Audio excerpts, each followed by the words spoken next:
And we'll play this little video for the people out here.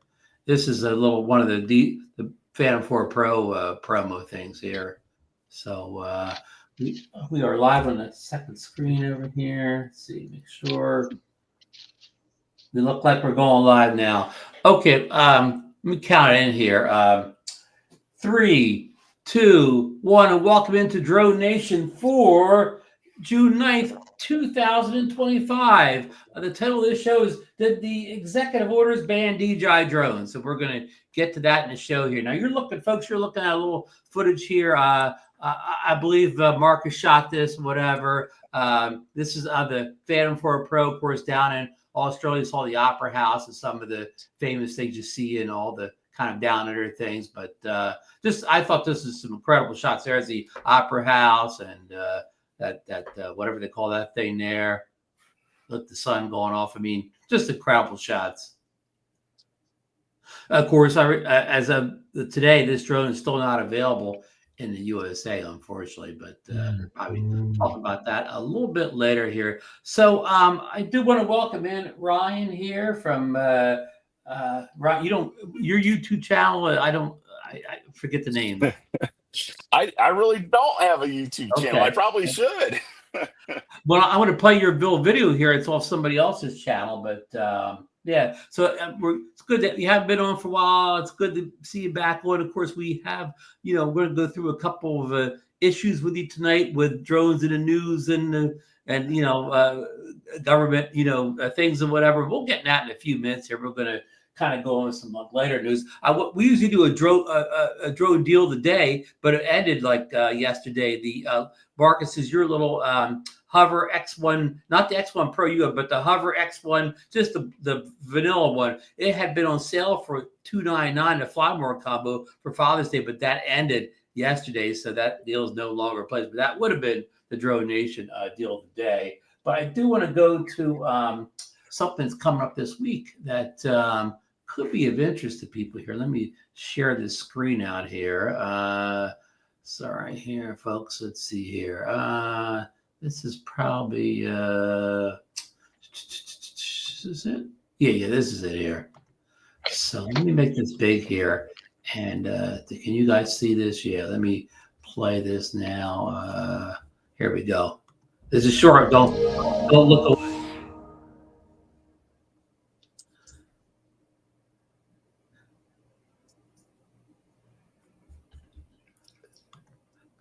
So it looks like DJI has a new enterprise level drone releasing tomorrow, which will be June 10th. Today was the Apple Worldwide Developer Conference, so they cleared the decks tomorrow. So this drone is coming out, and of course the big question for a lot of us aren't too much into enterprise drones, but will this drone be available in the U.S. since the Mavic 4 Pro? Is it a drone, Ron? Yes. Well, they hint that it's enterprise level. Ryan, you have some experience with the enterprise level drones from DJI, don't you? Yeah, and this one's actually going to be the DJI Matrice 400 series. Okay. Oh, yeah. So that'll be the first one in the 400 series? First one in the 400 series, and I do anticipate that it will be available here in the U.S. Oh, wow. Oh, wow. Okay. That's interesting. I'll jump right into it then, Ryan. You have any thoughts on why the Mavic 4 Pro is not available? Well, available through normal channels in the U.S. Right. Yeah, let me clarify that. Some people, no, you can get them on eBay, but I mean, on our normal channels, they haven't been available in the U.S. I'm living in Michigan, right across the border from Canada. I have a lot of folks that have gone across the border and brought back their Mavic 4. We did see that the Mavic 4 was supposed to be released at the end of this month, and DJI kind of rushed through and brought it in early when the tariffs got pulled back from the whatever 150% that was pushed out. And we kind of thought that was going to be the case, that they would continue to allow it to come into the U.S. I think Adorama Camera actually mistakenly allowed some people to order it ahead of time and shipped a couple before they pulled it back. I really think it's really down to the tariffs. We have a negotiation taking place currently on that, so we could see that change any day. Okay, yeah, they were meeting, what I believe in England or London with the Chinese. So you think if that got hammered out, then the Mavic 4 Pro would get released in the U.S. I suspect so, and the reason I say that, when it was 150%, can you imagine what you're going to be paying for a $4,000 drone, right? You're just not going to do it. Now, getting that back down to the 10%, you're still paying a tariff. Remember, tariffs are a tax on the consumer, so it's coming out of your pocket. Right. But if you're talking $4,000, okay, it's an extra 400. Most consumers are going to go, if I'm paying $4,000 for a drone, I can still go up another $400 and grab that. And it's still a better deal than US drones right now. Yeah. Not even close. Right? Yeah. So, I'll be very interested to see if that Enterprise drone is on the DJI website tomorrow morning. I kind of thought, Ryan, that perhaps the issues with Customs and Border Patrol still had something to do with it. And Ron and I had this discussion. Ron, saying, hey, that you can get it in some areas, you don't. You got individual people making that decision. I don't think I agree with that. I think when they send a little individual package through, I think some of them slip through. When they try and ship a pallet, no, that doesn't get through. So I hope that can get settled at some point and we can freely order DJI drones again. Yeah, because Ryan, there were people. We have people in the DroneNation group that ordered the drone from the South Korean resellers, and for very low markup. I mean, maybe it was only marked up like just slightly over the retail price, and they were able to get it delivered to the U.S. Got through. Of course, it came in at the DJI box inside a box, so the customs they didn't know what was inside that kind of a plain brown wrapper box or whatever. But it was getting through the customs here, but the downside was they were able to activate it through DJI. They were able to register, at dronezone.com or whatever, but they were not able to buy the care refreshment. So now they had acquired depending on what package they had, over $2,000 to $3,500 drone with no recourse if they say they crashed and destroyed in the first flight.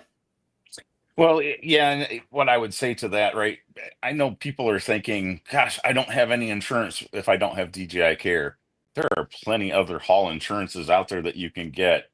Even State Farm, right? They still sell. So I'll cut you off right there. Somebody said that State Farm would not insure it, but I didn't verify that. Yeah, as far as I know, they still do. Okay. Now the price on it just depends on the price that you're putting forward on that item. But it's called a PAP, a Personal Articles of Protection Policy. Right. So if you're asking for that, your State Farm agent should go, yeah, I can dig that up, because it's for anything, your laptop, your camera, whatever expensive electronics you have, gaming system, etc. Right. So my question would be, okay, that's all well and good if you just simply totaled out the drone, but what if you just break an arm or something and you want to get it to repaired? Are you going to be able to get that Mavic 4 repaired from the U.S.? That's the real question, right? Because you're going to have to send that drone in. Well, they got to have parts. And if they can't get the parts from China, you're stuck in a lurch. So I have seen a number of times where people were sending the drone in and then they were getting a tariff tax coming at them from the UPS, trying to collect on delivery. So that would be a real problem. Yeah. It's a lot of gray areas of ordering a Mavic 4 Pro like that at this point. Well, and really that goes for any drone that you're going to send in for repair. If those repair parts are not available and they have to come from overseas, you could be stuck. Here's the U.S. drone owners. Let's say this is the U.S. drone owner. On this side, you got a rock. On this side, you got a hard place. There's no winning. No winning. Yeah. So the best advice you think, Ryan, is just if you want a Mavic 4 Pro, just sit tight and hope these negotiations go well this week, next week, whatever, next month, and then it will be available through regular channels for us folks here. I think the majority of folks are going to do that. I would say that tariffs invite black markets, right? Yes. So Yes. the idea that you can just jump across the border into Canada and bring something back is very realistic. And I wouldn't be surprised if there's a number of people that do that. If I get desperate enough for a Mavic 4, I'm probably going to do that. I'm not going to sit back and wait for it. Can't stop you from bringing it back in? They could, right? They certainly could, or they could charge you the tariff at the time. Yeah. But when they're asking the questions, if they aren't asking you, hey, did you buy anything here that needs a tariff? As long as you're truthful, you're good to go. If you aren't being truthful and they catch you with it, you're in some trouble. And that's a great point, Ryan, because I just wouldn't be willing to lie. I mean, if that's what I have to do to fly a drone, sorry, I'm just not going to fly a drone. Yep. Right. We would say most of our current, anybody who has a late model DJI drone already has a real good drone. Absolutely. I got a Mavic 3 Pro. I'll sell you, Ron. Well, but you better hold on to that in case you can never get the Mavic 4 Pro. You better not be so quick there. Good point. Hey, so last week at last week's show, there were the Air 3Ss were actually sold out on DJI's website. Last time I looked was probably Thursday or Friday. They were back on sale. So what do you think that was? Do you think they were here already? I mean, because they're at $15.99 too. So there's no 30% tariff. Same with the Mini 4 Pro as well, DeMarco. Okay. So no, but what I'm trying to say is like, what do you think? They were here already? I would think they're here already, and it's just a matter of the importers getting them out there and putting them out for sale. I wouldn't be surprised that's the case. Yeah, I would think so too, DeMarco. That those drones were already either here or they didn't come from China, you know. Yeah. So all right. Story number 2. Ryan took the top prize at the Southern California Drone Film Festival last weekend for a short film on high air balloons. So I'm going to play the video here, and I'll let Ryan do a little voiceover telling us, somewhat about the video here, what drone he flew and where it was at and all that stuff. So let me get to I'll turn it.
of colorization on it. I do know that. Yeah, you had some great light out there. Yeah. Well, congrats on winning. I mean, it's a gorgeous video, and I mean, I see in the shows everybody's always asking a question about the legal issues, but a lot of people, they don't talk about. You know, you post some great drone photos and video on Facebook. I mean, you were on a trip this weekend, talk about it a couple seconds, but you posted some beautiful photos from that trip. You said you went out to, is it Mackinac? Am I saying it correctly? Mackinac, yes. Mackinac City and up to the Mackinac Bridge, which is the longest suspension bridge in the world. It's 5 miles long. Wow. Golden Gate is the second longest. So if you get, those into some pictures, it's fantastic. I think I shot, it was either 7 or 8 lighthouses along my journey. So those are just drone magnets, I think, right? Oh yeah. Everybody loves the lighthouses. Everybody loves a good Fantastic lighthouse. Yeah. And we did a drone light show. I'm part of a drone light show company. They did a drone light show in St. Ignace on the other side of the bridge. Put up 100 drones for that show. Wow. Went off fabulously, and Good to hear. I'll tell you what, that's one of the excitements I get, is to be there in person and check out those drones and help out where I can. And it's, if you have never seen one in person, you got to do it. And if you have a chance to help out the crew, get in there and get the elbows going and work it up. I'd love to get the chance to do that. Well, if you love lighthouses, I don't know if Ray Kelly's in here today, but I would love to formally invite you to the South Florida Drone Meetup. Even though the meetup's not in Jupiter, people that come early, we take them on a tour of the Jupiter Lighthouse, which is one of the most scenic lighthouses in South Florida. It's at the kind of the inlet comes in from the ocean, and the inlet takes you right to the lighthouse. And Marcus can attest, I'm not overrating the lighthouse at all, am I? It's a beautiful location, sight to see. Well, a couple of things. Not only do you have the lighthouse, but you've got the Jupiter Inlet. You have the park right there, a beach in front of the park. Then you have Jupiter itself, which there's always some really high-end yachts and those kind of things going in and out of there. So there's a lot of cool stuff to do with your drone there. So you said you should come down some year to the meetup or whatever. I think you'd enjoy it down there. One year it will happen, I promise. And I promise you, when you're coming because I know from the guys that came from Michigan, when you come from Michigan, it's in early April, so you'll come down there and the cold weather's over with for however many days you're there. It's by that time of year, it's already almost up to 80 in Florida, so that you can leave the winter coats, the boots, leave back home. I can attest that Ron knows all the good places to eat too. I was gonna say 60s here is short weather, so Yeah. yeah, exactly. So So no, but again, I just want to mention, you do beautiful work with the drones, beautiful photos and videos, and you should get them out there more, because you said you do great work. Well, thank you very much. I appreciate it.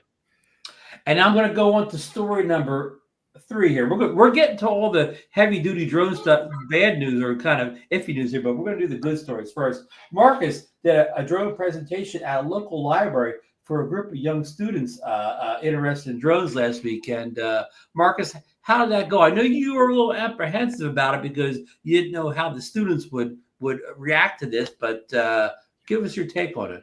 It's interesting. I spent a career doing presentations in front of boards of directors, in front of all kinds of people before, but grade school kids made me really nervous. I got to tell you.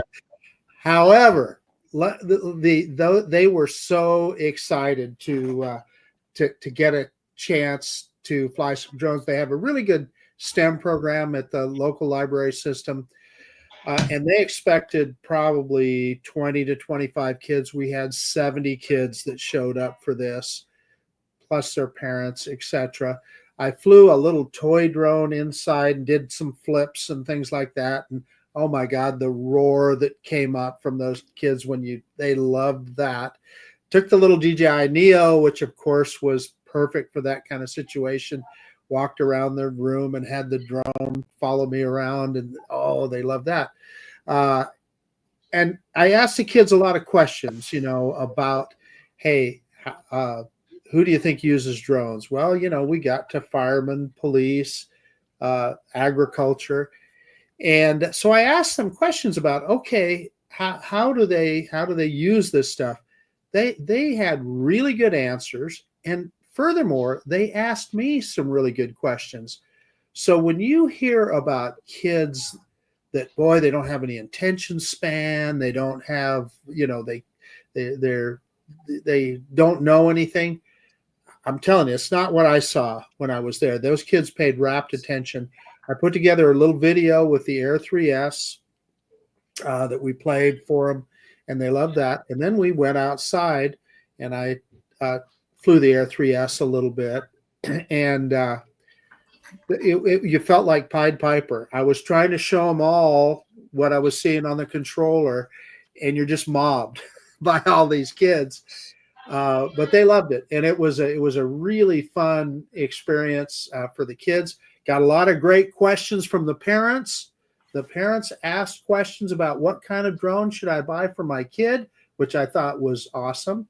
It was just overall, if you have a chance to do something like that, do it. That's what I'm saying. Don't be nervous like I was. Marcus, I hope doing what you're doing is helping us create a younger generation that's not as afraid or as uneducated about drones as people our age, or actually the people that are in politics now, that are afraid of drones, that don't have the knowledge. So you just made a really important point, and I bet Ryan will agree with this too.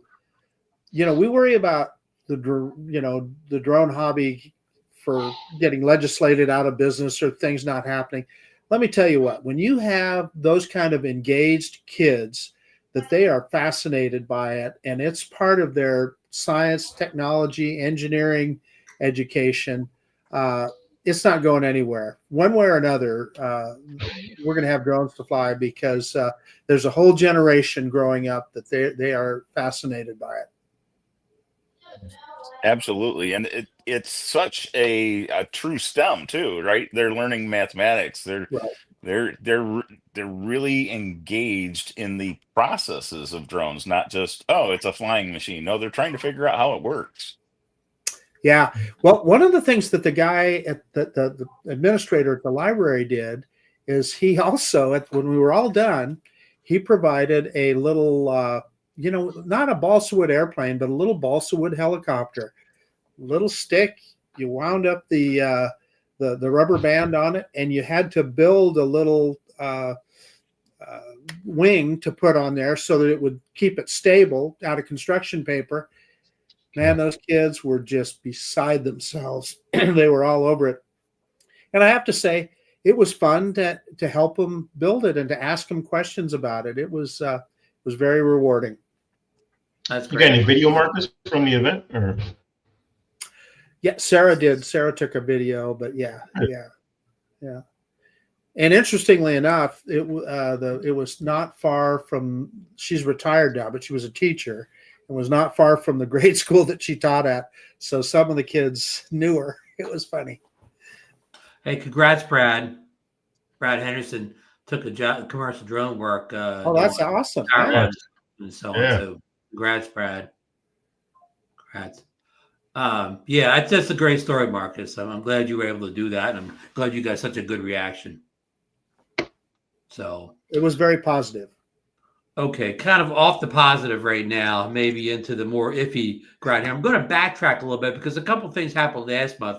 We haven't had a chance to talk to Ryan, but first thing I'm going to bring up is this story number 4, if you're keeping track at home. Florida State Senate took up SB 1422, a bill to restrict drone flights over critical infrastructure and allow individuals the ability to bring down drones using quote, reasonable force if they're flying over their property. Again, this is a story we covered last month, but I just wanted to get Ryan's insight. Ryan, are you familiar with this bill in Florida from back in late April?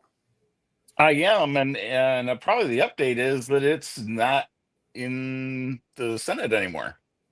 Oh. Oh, So you Oh. might want to get updated. So Yes. SB 1422 was combined and made into House Bill 1121, and okay. it has passed, and it was enrolled and signed by the governor. Let's see, 520. So what? Wow, a couple Couple weeks weeks ago. ago. Yeah. Yeah.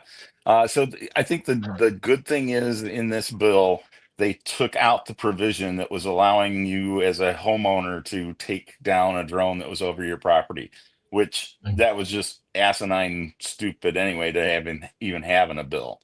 But they did put in the allowance for restrictions over critical infrastructure, and they made a wide sweeping definition of what critical infrastructure is. Very wide. Very wide. Very wide. It could be a power line or anything, right? It does encompass quite a bit. And I think the real problem with this bill, and it's passed now, it's law, is that it took away the idea that it was a misdemeanor and it is now a felony. So it goes active October 1st of this year. So that's when it goes into effect. So Ryan, is it enforceable? In other words, I thought, I'm under the impression only the FAA has preeminence, right? They're the only ones that control the airspace.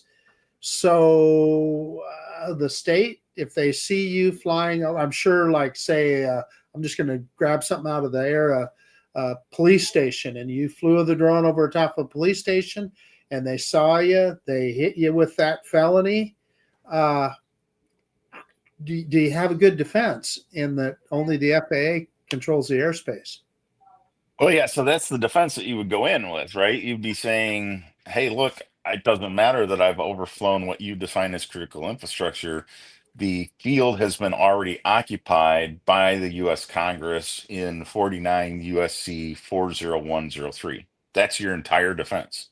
Now, that's challenging, right? Because you're going into a state level court or a local court, and you're basically saying, you don't have jurisdiction over me. There's not too many judges that appreciate that, right? Now if they do their homework, they're probably going to side with you.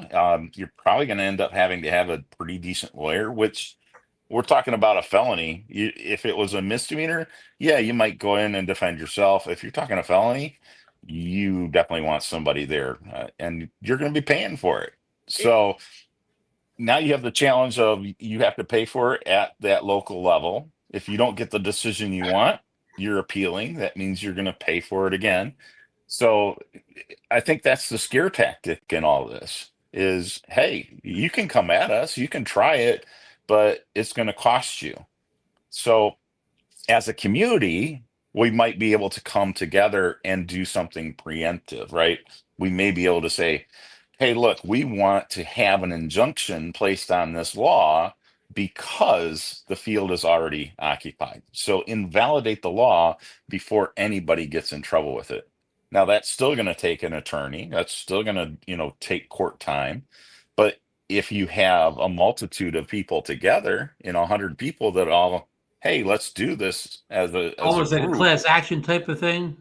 It's not a class action.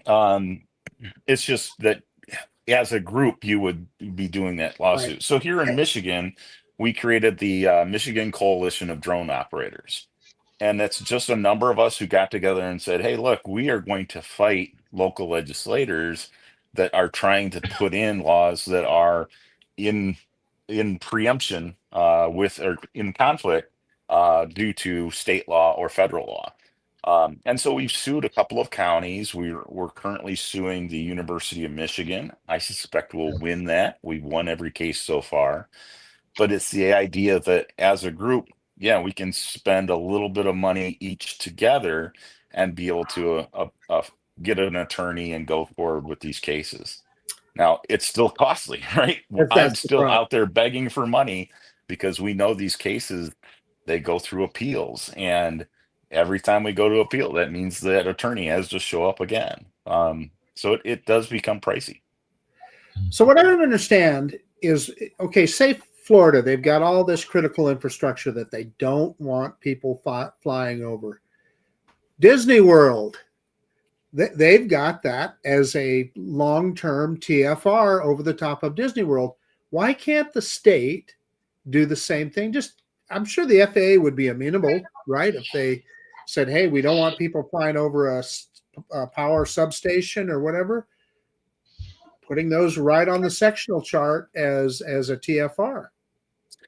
So that's the problem with this, right? So if we look at Disney, it took them eons. They had been asking for a temporary flight restriction forever. And it wasn't until after 9/11 happened, and even there, and after that, it took time, where a senator kind of pulled his weight and said, you will put in a TFR, and they did. Now, a TFR isn't just for drones, right? So Right. aircraft, this Cessna, you weren't flying over Disney World. You aren't taking your Piper over Disney World. It's the same thing. So if you're going to do this with every little critical infrastructure, whether it's a shipping port, a school, I've seen that defined, electrical substation, which probably isn't even a full acre of land, maybe a quarter acre. If you're doing that across those things and you're going straight up into the sky, then you've got Delta Airlines going, wait a minute, where can I fly? Yeah. Right? That becomes a real challenge. And we saw that in New Jersey with the quote unquote mystery drones. One of the responses was, hey, FAA, we need you to absolutely put in all these TFRs. And so there were dozens that popped up around the state. Some of them were absolutely stupid. I saw one that was over a cemetery. Tell me how critical it is over a cemetery. Yeah. But it's that concept that if you are putting all of these things up, you're not just affecting drone traffic, you're affecting all air traffic. Right. So kind of, Ron lives in New Jersey, and New Jersey has that state law that says localities can't make drone regulations. But Ron will tell you there are little towns in New Jersey that say, hey, no drone flying. It's kind of the same thing, isn't it? They end up winning because who's going to fight it, right? Who's going to, you're just going to go, well, I don't want to mess with that, and you're not going to fly there. Well, yes and no. So that's the same thing that Michigan had, right? Michigan put in the preemption law. They were one of the first states to do so. And we've gone city by city. Hey, you have a drone ordinance. It's invalid. Get it out of here. Most have complied until then finally a couple of counties did not. And we took them to court. Won. We got state preemption. Now nobody has it, right? I've worked with New Jersey as well. So there are a few places in New Jersey that I contacted on the phone. I sent letters, emails. Hey, you're in the same boat. Look what I did in Michigan. I'm not opposed to doing this in New Jersey as well. And we've had great success in people recognizing, yes, we need to pull this back. And so there's been a few New Jersey locations that have repealed their ordinances. We have others that have said, we're going to keep it on the books, but we know it's moot. So we can't do anything with it, but we aren't going to remove it. And it's a scare tactic for drone operators. But, I would say go and fly, because they're not going to do anything. If they were to do anything, they've already been given notice that they're in the wrong. They're now violating your civil rights. That's a different lawsuit. And that's an expensive lawsuit for the county or city. And Brian, I want to thank you. I'm in a South Jersey group called Jersey Droners, and I know you've asked some questions and answered some groups, questions similar to this and that chat in there. So thank you for being part of that. Indeed. DeMarco, go ahead. I didn't mean to cut you off. The problem is most people won't know about Ryan's group. I mean, sorry to say, it's like, it's not on billboards and stuff like that. People don't know. That's exactly. One of the troubles. If you don't belong to drone groups or whatever, or listen to shows like this, you won't have any idea that these local laws are not legal. Yeah, that's one of the challenges. And I'm hopeful that as a community, we're sharing that. A lot of these drone meetups, right? This is your opportunity to bring somebody into the fold. Hey, I know that you're living in such and such city. They have an ordinance, but that's not valid, right? And it's always great to have those conversations whenever you're seeing another drone operator. This weekend, I happened to meet somebody who just bought a drone a week before. They had actually opened a NOTAM for Class G airspace, and I had to pull that person aside and say, "That's great. I love it. You didn't need to do it, but it's great. I love it." And we walked through some of the things that he had misconceptions about. And now he's hooked into some of the drone organizations that I said, "Hey, you join this group, go here." And I think he'll come up to speed and be one to share that with the next person that's starting up their drone journey. Good, good, good. Okay, I want to move on to another one. This is another old one, and maybe you can got some clarification. This one. This is from April 2nd, 2025. Senator Mike Lee introduced Senate Bill S1249 titled the Drone Integration and Zoning Act. At first glance, it appears to be about airspace management, but a closer look reveals potential. I'm skipping down to the word. The most concerning aspect of S1249 is that it would grant states, local governments, and even individual property owners the authority to control airspace up to 200 feet above the ground. This means they could prohibit drones from flying over their property, even if the drone is just passing through it 150 feet. Are you aware of this one? Yeah, indeed. Senator Lee has tried to put this thing through a number of times. It's countless now. I don't think he's ever found bipartisan support for it, ever. That's still the case with this bill. It's been pushed out there. It's been pushed into committee. I hope that's where it dies. That's where it has always died before. I really don't see this going anywhere, for the fact that, yes, I understand what he's trying to say is we need to allow local government or local authorities to have some dictate over rogue operators, right? We have a number of different rogue operators that may be operating that local enforcement is saying, I can't do anything about it. The best thing that I can do is report them to the FAA, and nothing ever happens anyway. I'm done trying, right? And I think that's where his frustration is growing, to say, let's do something about it. And his thought process is, let's shift the first 200 feet of airspace to the states, because they have a police officer on every corner, versus a federal government that can't have an FAA officer on every corner. But it's ridiculous. So, but the county that I live in, Ada County, has a drone harassment law that you can't harass somebody with a drone. And I talked to them, and what it came down to is they had, like at city parks, people with dive bombing, people having a picnic and stuff like that. Well, of course, that's harassment, and I wouldn't like it either if I was that person sitting there. However, aren't there already laws against harassment? Same thing with people worried about you spying on them. There's peeping Tom laws everywhere already. Why does there have to be a special drone regulation? Is the part I don't get. And for me, that's exactly where I go to legislators and elected officials, and I say, look, when you went and you were putting in a law for murder, did you say you cannot shoot somebody with a gun and kill them? Or did you say you can't kill somebody? Because if you're putting in the tool, then what you've done is create a loophole. Now I can stab somebody with a knife. Oh, I put in the knife. Oh, well, I'm going to stab you with a blunt object. Right. Oh, well, I'll put that in too. Well, now you got a laundry list, and you aren't going to think of every single thing. So don't put in the tool name, right? Keep it generic, keep it general. And you're right, we already have criminal mischief for peeping Toms. We already have harassment laws. There's no need to extend those to a particular tool. Now, if you wanted to say something used in the air, yeah, you might be able to do that, but don't give it a name, right? Because they could use a helicopter. Right. They could use a Cessna. The same could be accomplished, right? Yeah. It always cracks me up. I'll go to a local park and fly my drone, and I think about all the regulations. You're always thinking about checking everything, making sure there's no TFRs, all that. And then I'll see a group of people out there with model rockets launching unguided missiles up into the air. And I go, huh? How does this work? Yeah. Just that 150 or 200 foot roll over people's houses, the same thing you do about in Florida. So that means, what about airplanes and helicopters and stuff? Do I have the right to call the police on a helicopter, an airplane flying over my house?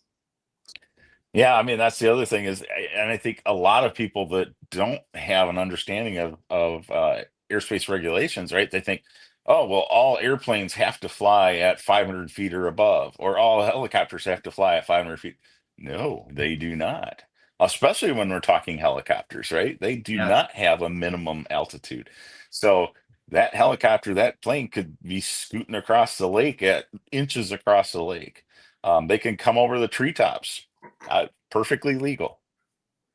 I've seen Or for the, I was going to say, homeowners, how do people know that it's 200 feet? It could be 220 feet, Right. 202. I mean, how do you know that? Yeah, absolutely. I mean, that's one of the things that we talk about when we say people need to keep visual line of sight. And they're like, well, how can I determine if I'm at 400 feet and I don't have a altimeter reading on my screen? And it's like, okay, well, here in Michigan, trees are about 100 feet tall when they're mature. So stack 4 trees on top of another, yeah, you're at 400 feet. But, for a homeowner that's complaining about a drone that's right over their property, they're not looking out, they're looking up. And when you're looking up, you do not have a real good sense of the height. It just, Yeah. there's nothing to make that comparison to tell, yes, this is at 150 feet or 300 feet. Yeah, I mean, this law just doesn't. I mean, Well, like Ryan said, yeah. hopefully it never goes anywhere. Yeah, So, basically, would eliminate. I mean, and of course, we'll get this in a minute. But with the new executive order bill, what about delivery drones in the future? Delivery drones and transport drones or whatever. Then they can't use that airspace either. So this is bad for everybody.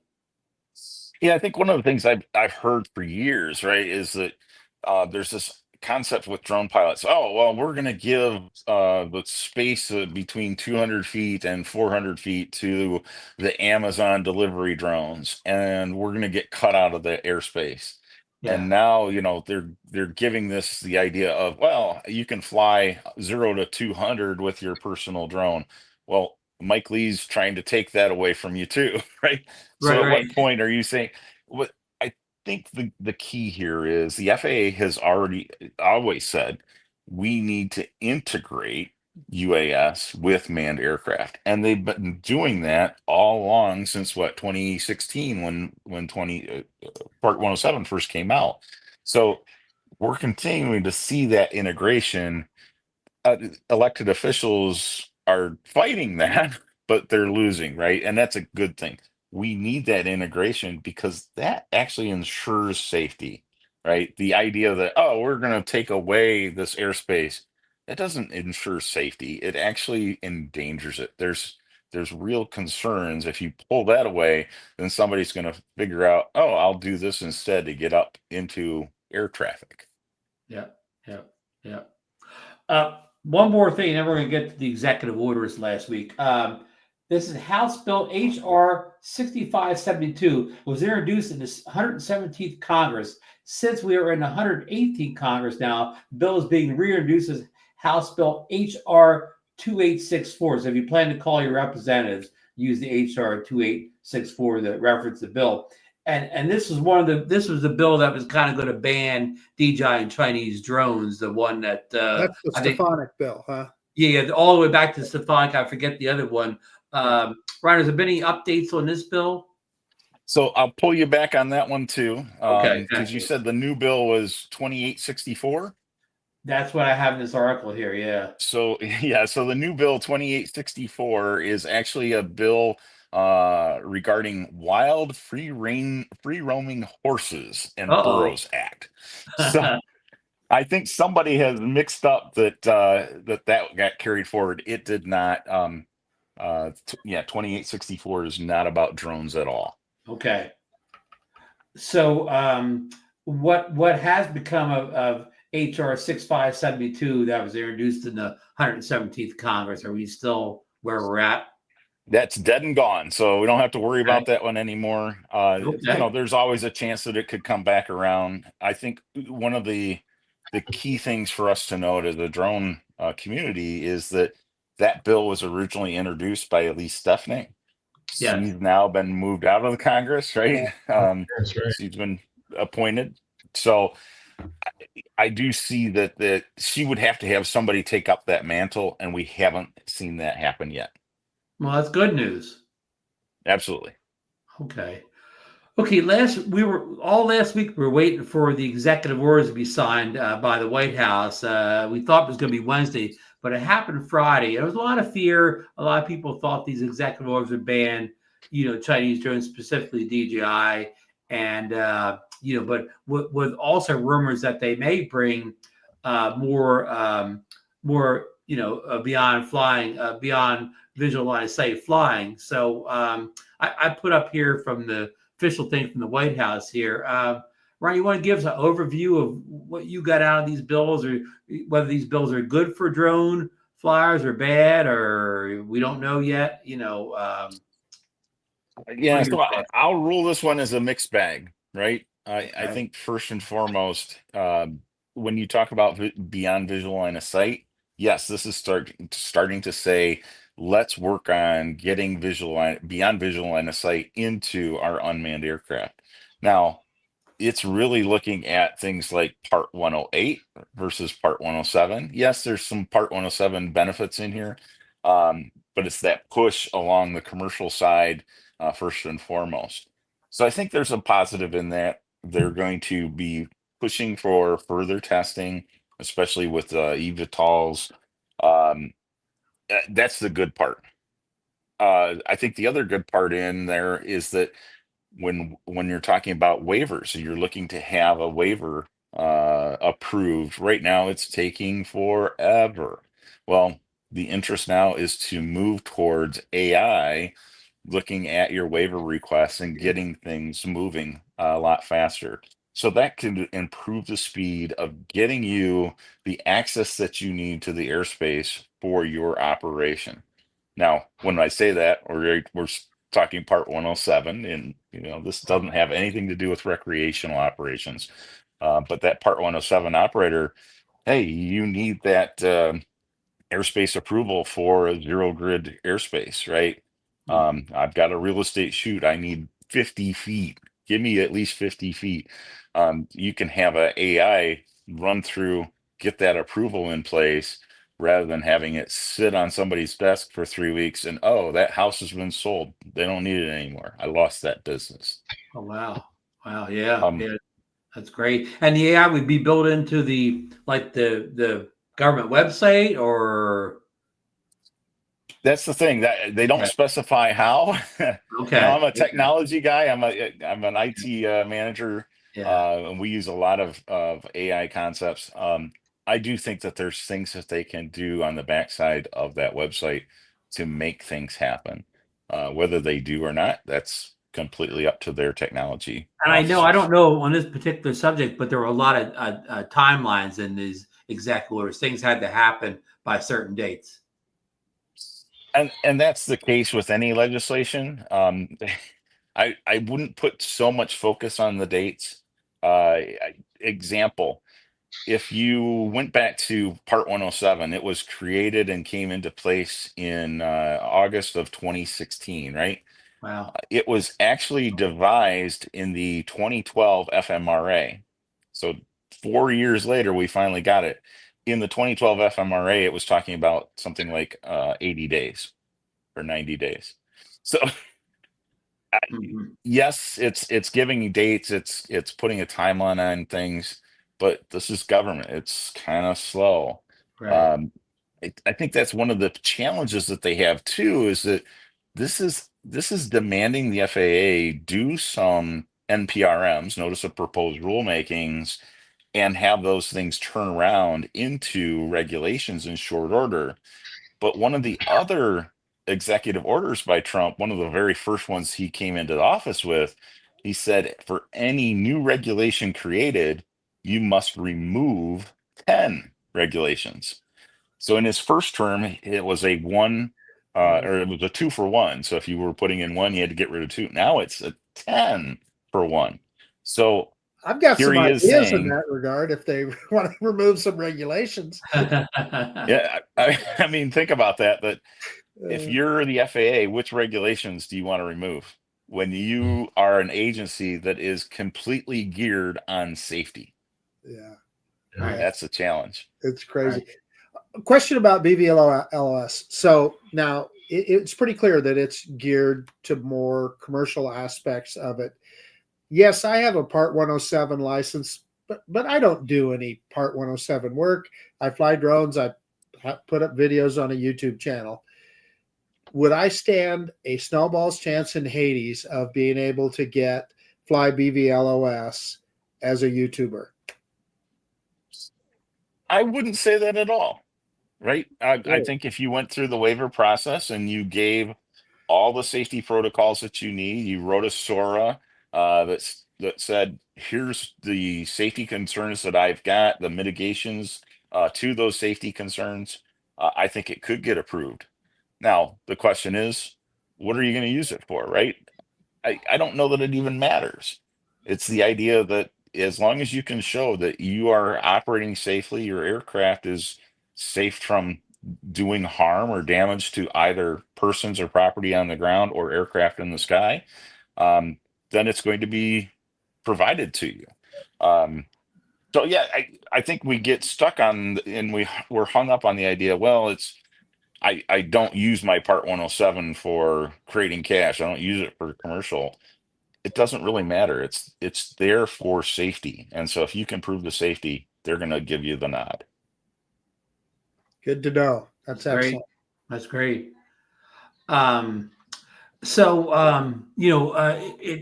from executive orders, I know it's maybe some good and bad here, but it does seem like the administration does want to do some things that are going to advance the use of drones in the U.S. And of course, a big part of it, the other one is they're promoting U.S. based drone manufacturing or whatever, which we all would like to see too.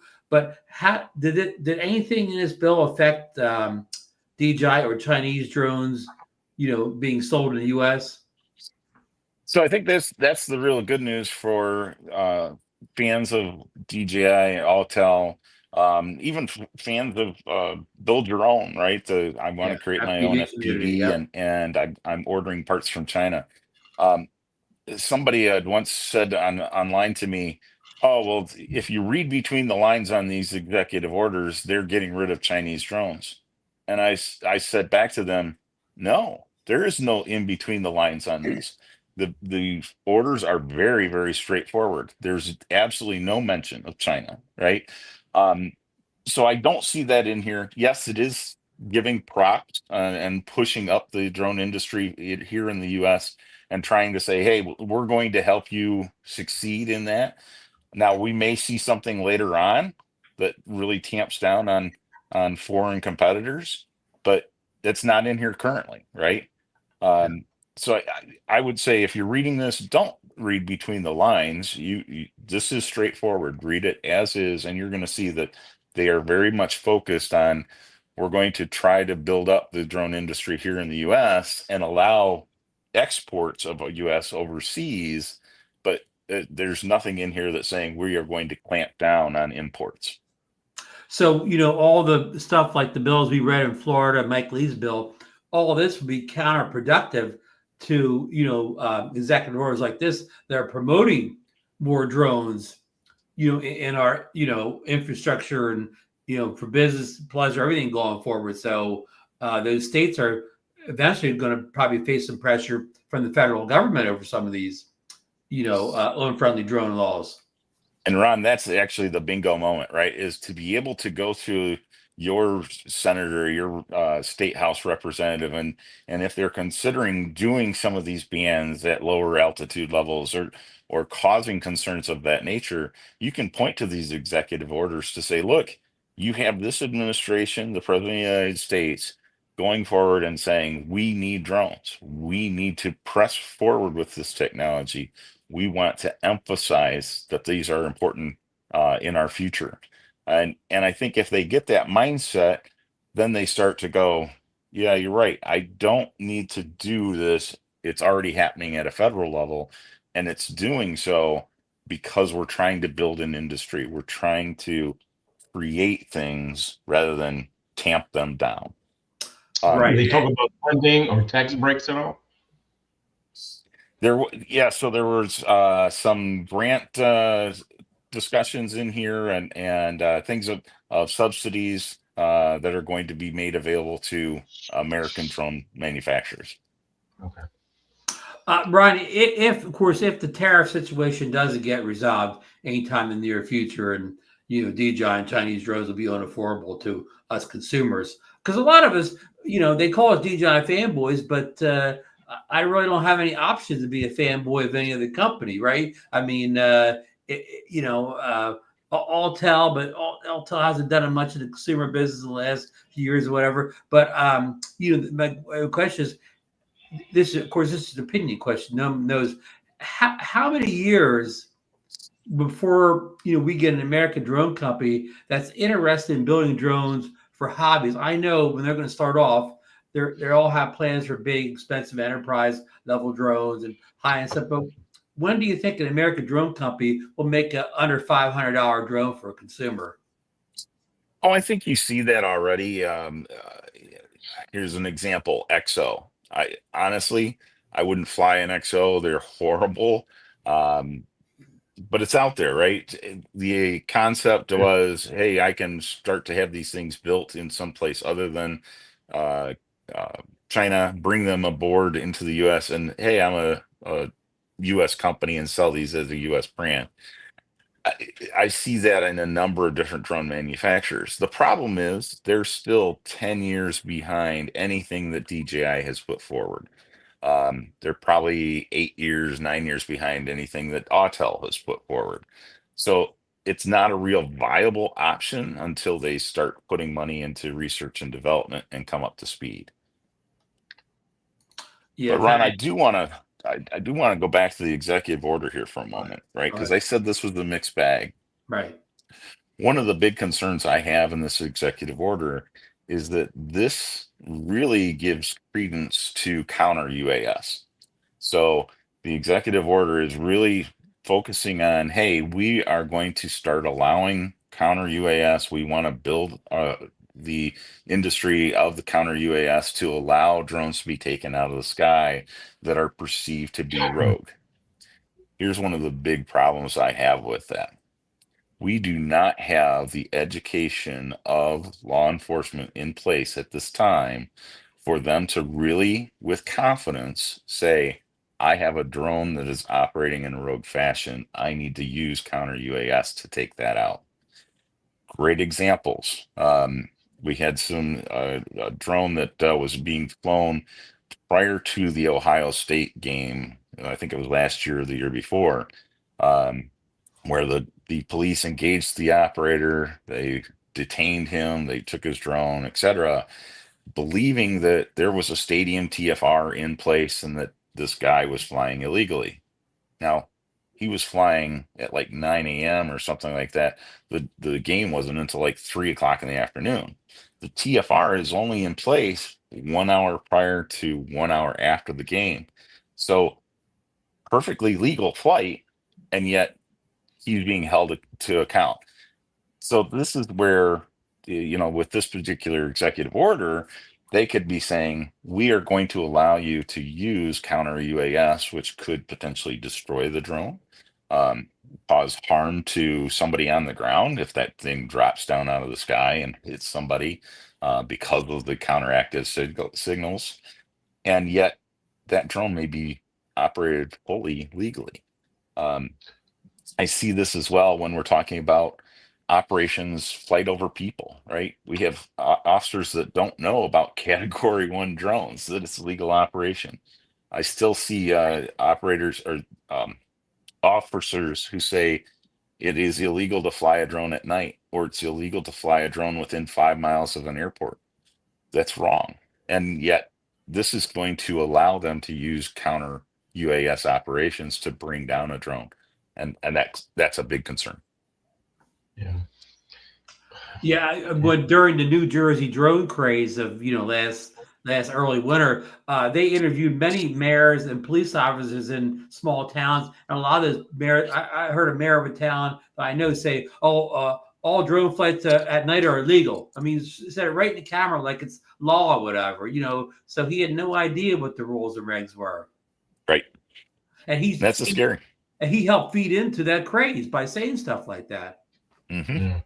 So no, that's a great point. And also, I saw wording, I don't know where it was in there. They were talking about using geofencing to regulate some of these drones. I'm thinking we just got rid of our geofencing on DJI drones, and now they may federally regulate geofencing into all drones going forward.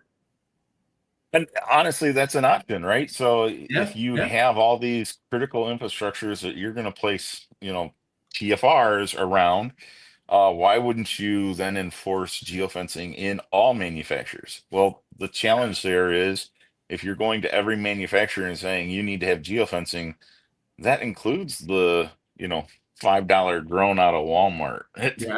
As much as it includes the $30,000 Agris or what have you, right?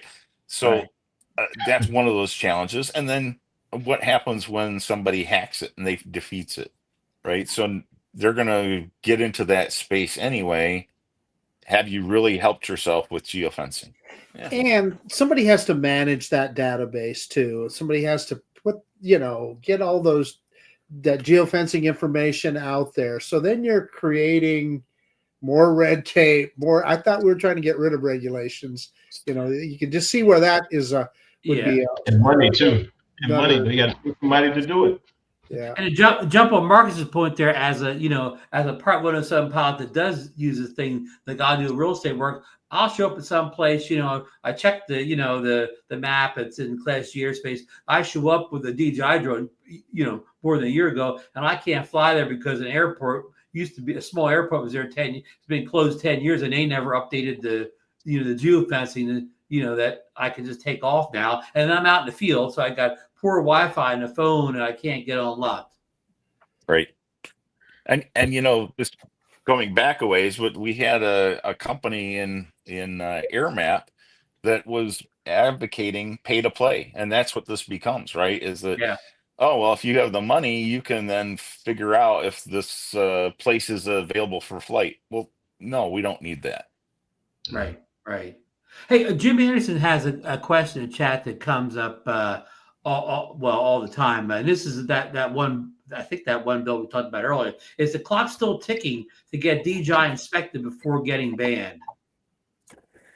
It is, yeah. So they put a clock on of 1 year in the bill that did pass, and that was the idea that one of the agencies or multiple agencies would do a cybersecurity review of DJI to see, is this sending information overseas? Does this give something back to the CCP?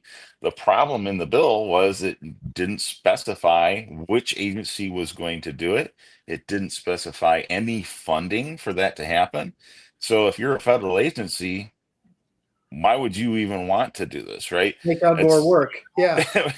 Take on the work and not get paid for it. Probably the only ones that I could think of would be somebody who's using it, like probably accident investigations by the NTSA, right? They could go and say, hey, we are using these drones. We need to find out if it's doing this. We're going to put forward the money to have this cybersecurity analysis done. But they're probably in that same boat where they've already got an exception. They've written an exception request, so they fly DJI now. So what's the point, right? That they're going, oh, well, I guess in a year or two, I'm going to have to switch drones. And they're rolling the dice, hoping that somebody builds a drone that's up to speed. It'll work. Okay, I'm going to ask you the $64,000 question. Ryan, you're an IT guy, so you probably know more about this kind of stuff than the average layman like the other three of us. is there anything with DJI drones that has ever given you pause that you thought, well, maybe that is a problem? When I look at it, I think one, if you were doing a sync on a regular basis, right, you are basically saying, I'm going to send everything on up to wherever, and the general consumer does not know where that wherever is going to go. Now, when we look at it, it's going to an AWS server.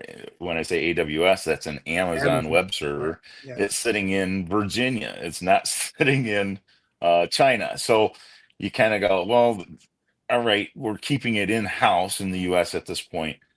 Now, I can tell you when I sit down with legislators and they say, well, can you prove to me that it's not going anywhere? I say, yes, I absolutely can. And I whip out my iPad. I make sure that they see I'm not connected to any Wi-Fi whatsoever. This thing doesn't have a cellular contact. So here, hook this up, take your pictures and tell me what you get. Where's this stuff going? And then they realize, yeah, I can't send this anyplace because they're not even connected. And the only way that I could send it anywhere is if I physically get in and say, I'm going to upload it to something. So this is the thing with cybersecurity. The first line of defense is always you. You are that first line of defense. So when you get a spam email, don't click the link because you're the gateway. Right. Yeah. But the worry, I mean, what, still don't get it. Why are they worried about someone else seeing where I flew or a picture that I took with a drone when we have our phones that have way more information in it, financial information, text, all that stuff. And like, we don't know where that goes. Yeah, I think what I hear from legislators is they're talking about that critical infrastructure. They look at it as I can see components on an electrical substation from an aerial perspective that I can't really see from the ground. Um, we just had an accused attack or a potential attack on a military base here in Michigan, where a kid, he was almost entrapped, let's say. They were under investigation by a federal agency, and the federal agency was determining that they were going to pull off a terrorist attack. They asked this guy to use a drone to scout a military base to see what the weaknesses were. So he launched that, and that led to his arrest. So yes, I can see where their concern is.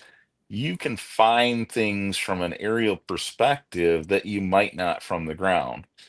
Case in point with the potential attack. If I'm flying up at a base, an army base, I may be able to see troop movements, right? Which I can't see from Google, right? Google Maps. I could see the buildings, but I can't see timings as to when somebody's coming out of the building every day, what way they're going. Those kind of things are real time in a drone. Gotcha. But normally, when you have we'll call a bad actor or whatever, a bad actor is really not following any laws or regulations or whatever. And even if the drone is geofence, stuff like that, a bad actor, a spy, they're going to have hacks ways around that anyway. So you know what I mean? Like, what's like locking the door only keeps the honest people out or whatever type of situation. If you really have a bad actor, all these things put in place probably aren't going to stop him from doing something nefarious. Absolutely. I mean, if your plan is to drop drugs in a prison, right? Okay, well, I'm not going to physically take it into the prison in my pockets because I don't want to get searched. I'm not going to be standing right outside the fence and throw it over with a football. Now I'm talking about, I'm going to put it on my drone and fly it 2 miles out beyond visual line of sight and drop it that way. Criminals are going to find different, unique ways to get around laws.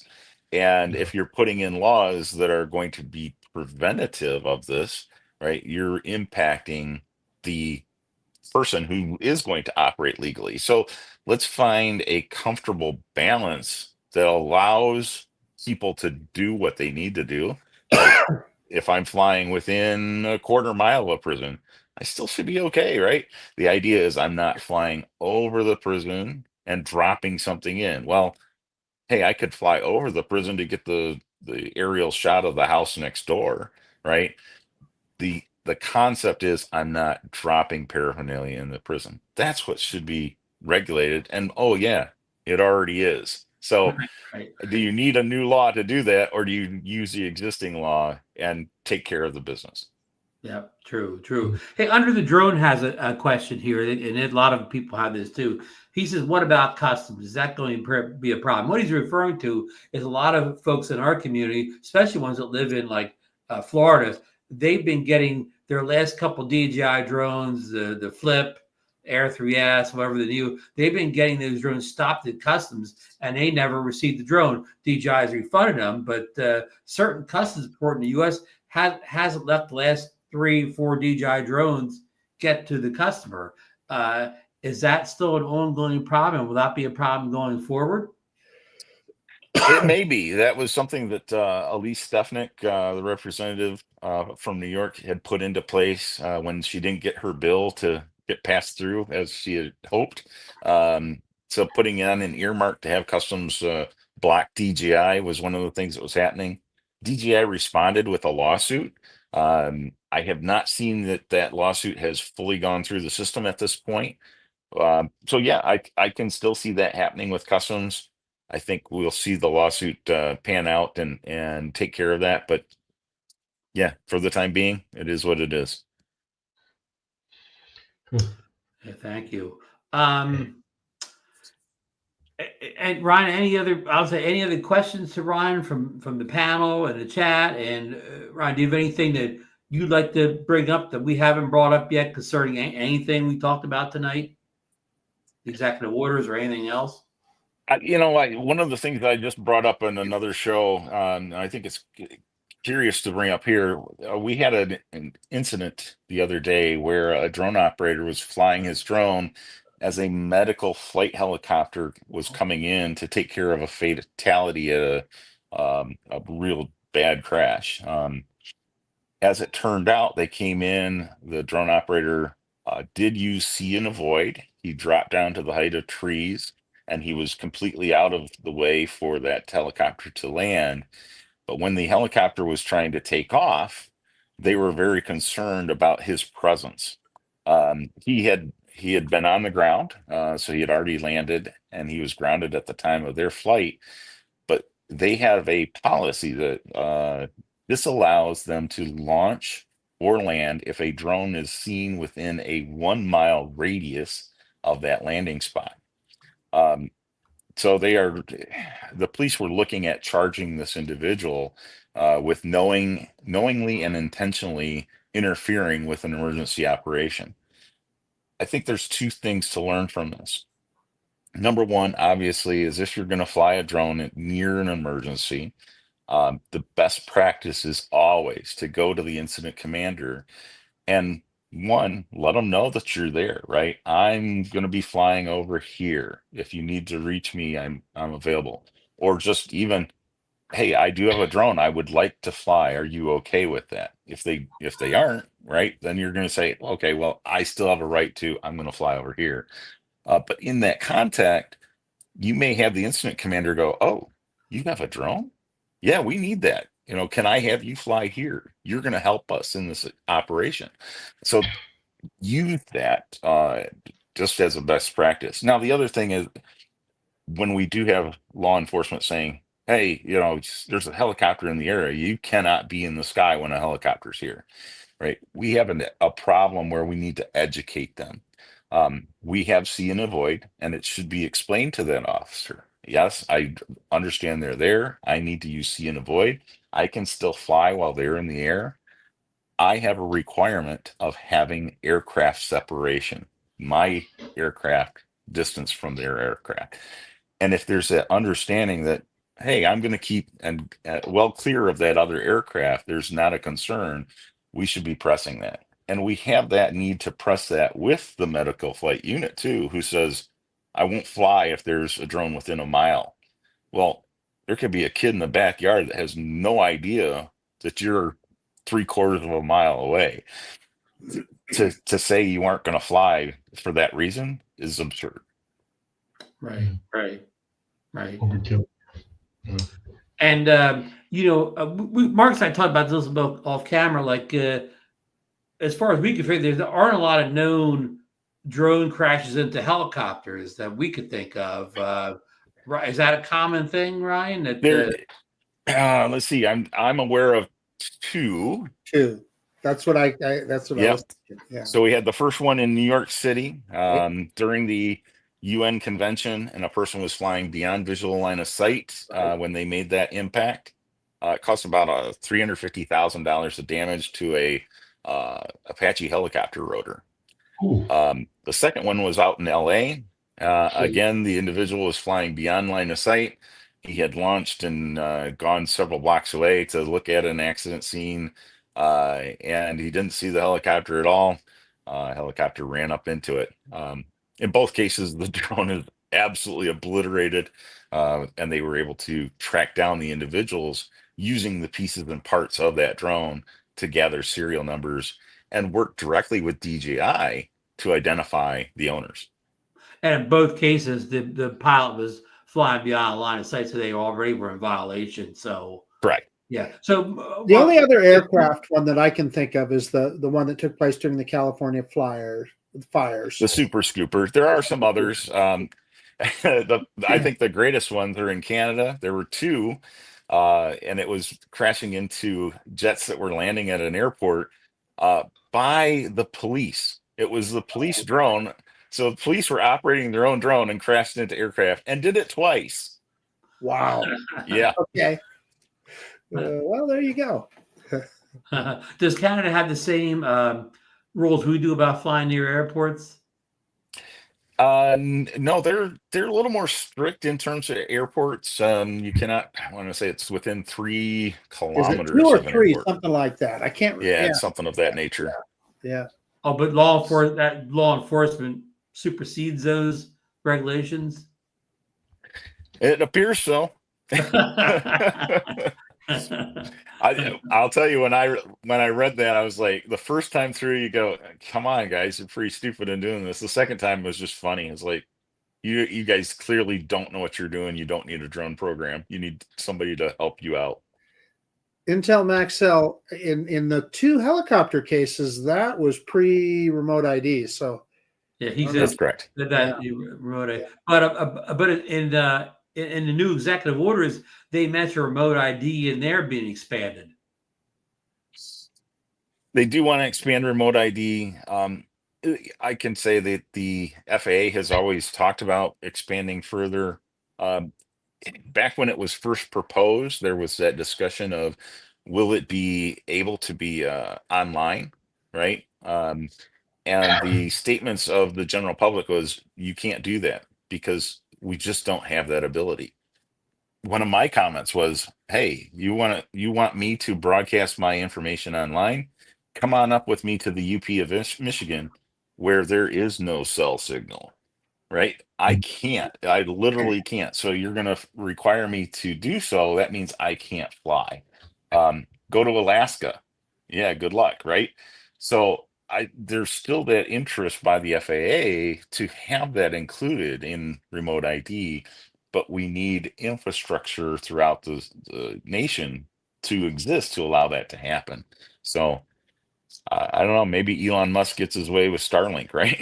Yeah. I saw a recent video by Ken Herron where he had a new remote ID finder device, right? And they were using it to see if drones were flying in the area. So they drove to where they saw somebody flying a drone. It was the police flying the drones. They rolled up on the police, and they were kind of explaining this to the police, and the police kind of were a little bit baffled by the whole remote ID thing or whatever. In fact, at one point, the police was, does it show my information or whatever? Okay, oh no, just your location. But even the police really didn't understand the whole remote ID thing. Yeah. I think that's where we're at. We do not have a law enforcement educated on drones. It just has not happened to a degree that it should have from the FAA. Mm-hmm. The other problem that exists is that we don't have enough education on rules and regulations. To this day, somebody can go into Walmart, they can buy a brand new drone. There's nothing that tells them that they need to go on the FAA drone zone, register, take the trust test, all that. The average consumer is not going to know that. Well, heck, a better example would be Best Buy. They go into Best Buy and buy a drone. They have no clue that they need to follow those regs. There's got to be a better way. Well, one of the interesting things you mentioned that I heard that before, and so I put together a little survey, and I put this out. I guess it's been a few months ago now, to ask the question of, what do you know about your regulations? And it was interesting to find that both on the recreational side and Part 107 side, there wasn't really a good understanding of regulations. For instance, we talked about the strobe, right? Strobe lighting. Yes. Is strobe lighting required for your aircraft to fly at night? What's the answer? I'm going to just jump in and say yes. So yeah. Well, yeah, you have to be able to be seen for 2 miles, right? 5 statute miles or 5 statute miles, yeah. I see a smirk. I like that I'm asking the question, right? Yeah. Because it's actually 3 miles, 3. right? Oh. And that regulation is only in Part 107.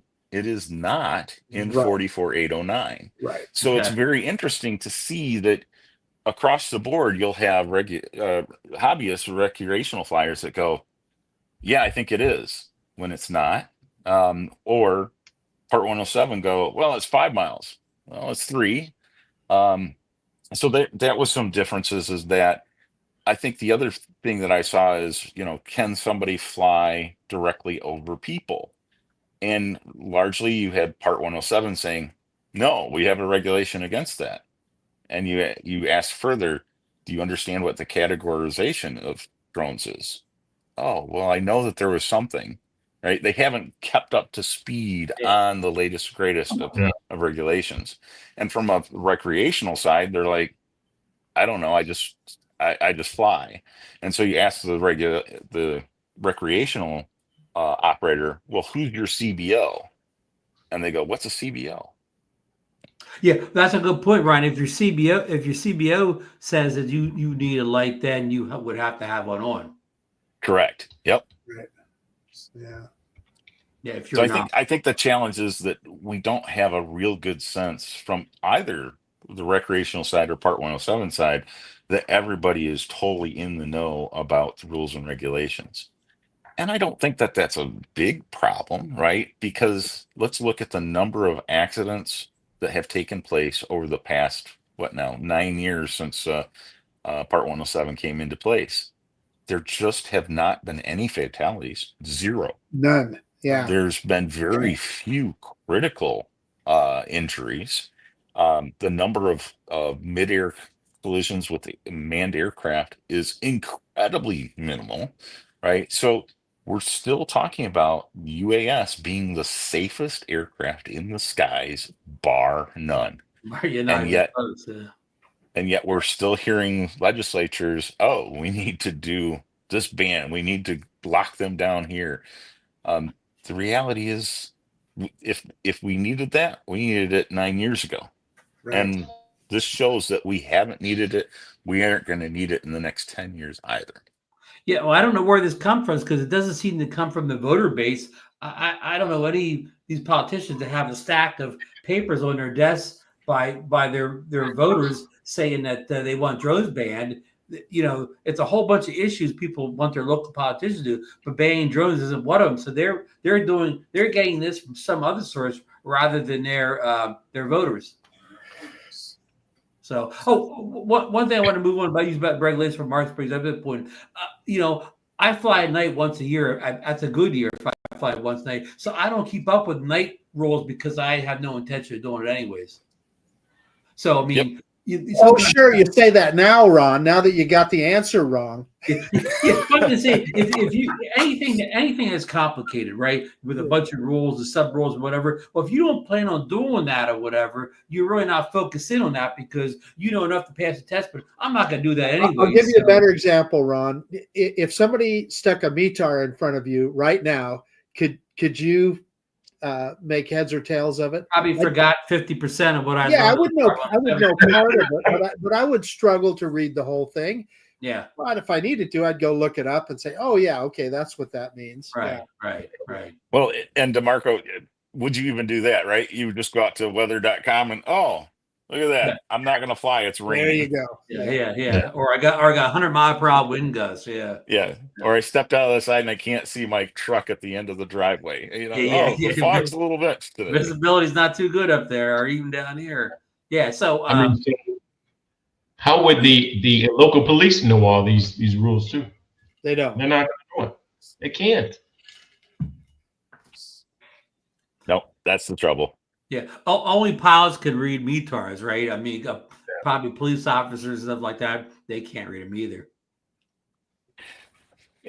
You know, I think that's one of the concerns I have about the Part 107 operational test, right? Is it is 90% of what an actual pilot takes. So that's what you're learning.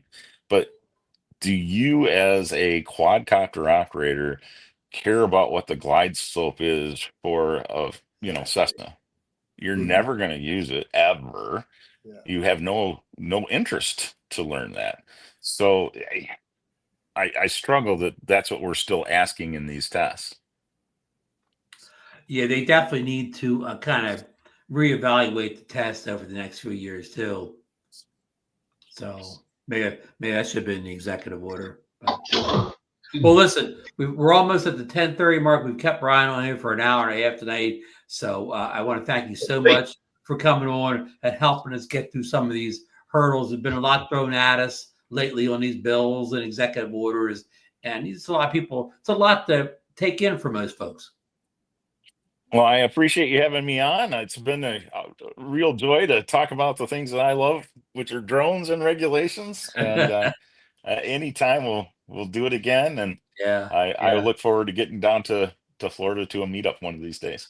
And we want to get up to Michigan someday for, whether it's an official drone meetup or not or whatever, maybe in the fall. And I know we have a lot of drone flyers up there, so it'd be great to see you up there and maybe find out some of your kind of secret spot locations or whatever to get the good footage. Absolutely. We will create a meetup and a film festival shortly and have everybody out. Sounds like a winner. I'd be there.